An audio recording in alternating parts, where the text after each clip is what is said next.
હિંમતનગરના હડિયોલ પુલ છાપરિયા વિસ્તારમાં દેશભક્તિનો અનોખો રંગ ભવ્ય તિરંગા યાત્રા યોજાઈ. સ્વતંત્રતા દિવસની ઉજવણી અંતર્ગત સમસ્ત કસ્બા જમાત અને અમન ગ્રુપનું આયોજન. ભારત માતા કી જય અને વંદે માતરમના નારાઓથી સમગ્ર વિસ્તાર ગુંજી ઉઠ્યો હતો. હિંમતનગર શહેરના આટસમા હડિયોલ પુલ છાપરિયા વિસ્તારમાં સ્વતંત્રતા દિવસની ઉજવણીના ભાગરૂપે ભવ્ય તિરંગા યાત્રાનું આયોજન કરવામાં આવ્યું હતું. સમસ્ત કસ્બા જમાતના પ્રમુખ શ્રી અમજદ ખાન વાઈ પઠાણ તથા અમન ગ્રુપના સંયુક્ત આયોજન હેઠળ યોજાયેલી આ તિરંગા યાત્રામાં મોટી સંખ્યામાં લોકો ઉત્સાહભેર જોડાયા હતા.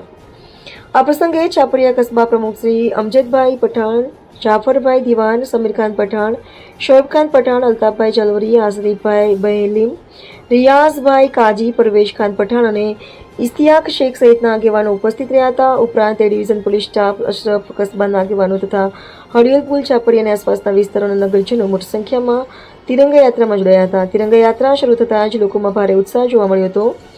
યુવાનો, વડીલો અને વિસ્તારના નાગરિકોએ હાથમાં રાષ્ટ્રધ્વજ લઈને દેશભક્તિના નારાઓ સાથે પદયાત્રા કરી હતી. સમગ્ર માર્ગ પણ તિરંગાની લહેર જોવા મળતા વાતાવરણમાં રાષ્ટ્રપ્રેમની ભાવના વધુ પ્રબળ બની હતી.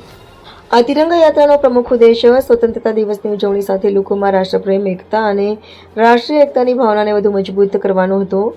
વિવિધ સમાજ અને વર્ગના લોકોની ઉપસ્થિતિથી કાર્યક્રમમાં સામાજિક એકતા અને ભાઈચારાનો સંદેશ પણ જોવા મળ્યો હતો. સ્વતંત્રતા દિવસ પૂર્વે યોજાયેલી આ ભવ્ય તિરંગા યાત્રાને કારણે હડિયોલ પુલ છાપરિયા વિસ્તાર દેશભક્તિના અનોખા રંગમાં રંગાયો હતો. રાષ્ટ્રધ્વજ સાથે પદયાત્રા કરતા નાગરિકો અને ગુંજતા દેશભક્તિના નારાઓએ સમગ્ર વાતાવરણને રાષ્ટ્રપ્રેમથી ઓતપ્રોત કરી દીધું હતું. એવા સોએ પ્રોફેસર HK ન્યૂઝ.